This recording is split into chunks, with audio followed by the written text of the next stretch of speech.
వీళ్ళు మళ్ళీ తీసుకొచ్చి ఆయన కులం వైపుకి లాగుతున్నారు. పుట్టి కాపుల తరపున రిజర్వేషన్ ఇవ్వడం కాదు కదా ఇదేమి సీఎం సీట్కి.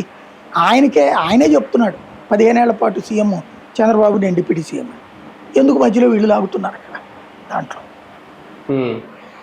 కానీ కుల రాజకీయాలు లేదంటే సామాజిక వర్గాల సహకారం ఎంతవరకు ఉంటుంది? నిజంగా శాసించేంత డిమాండ్ చేసేంత వరకు ఉంటుందా?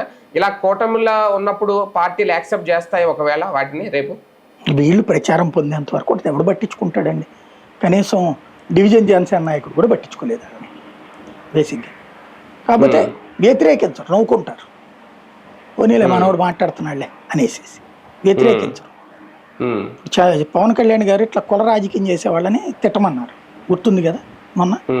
ఎందుకు అది ఆ సాయి కృష్ణ ఉదంతో వీటి కోసమే కాదు కదా, ఇట్లాంటి వాటి కూడా తప్పు పట్టాలి జనసేన వాళ్ళు. ఎందుకురా మీరు ఇట్లా రెచ్చగొడతారనేసి ఇది ఎత్తరు వీళ్ళు.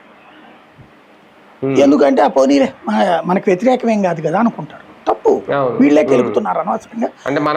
ఇద్దరి మధ్యన మనస్పర్ధ సృష్టిస్తున్నారు వీళ్ళు బేసిక్. అదే మనం అడగలేకపోతున్నా వీళ్ళైనా అడుగుతున్నారా, అది తప్పు అని అడిగితే దాన్ని తప్పు పట్టాలి. మీరెందుకు జోక్యం చేసుకుంటారు? కాపు పోరాట సమితి అంటే నువ్వు పోరాడు, రిజర్వేషన్ల కోసం పోరాడతావా, కాపులకు సంబంధించి కార్పొరేషన్ నిధుల కోసం పోరాడతావా, నీ కులం గురించి పోరాడాలనుకున్నప్పుడు అవి పోరాటం. రాజ్యాధికారం నువ్వు ముందు నీకు ఆ పోరాటాల తర్వాత కదా రాజ్యాధికారం.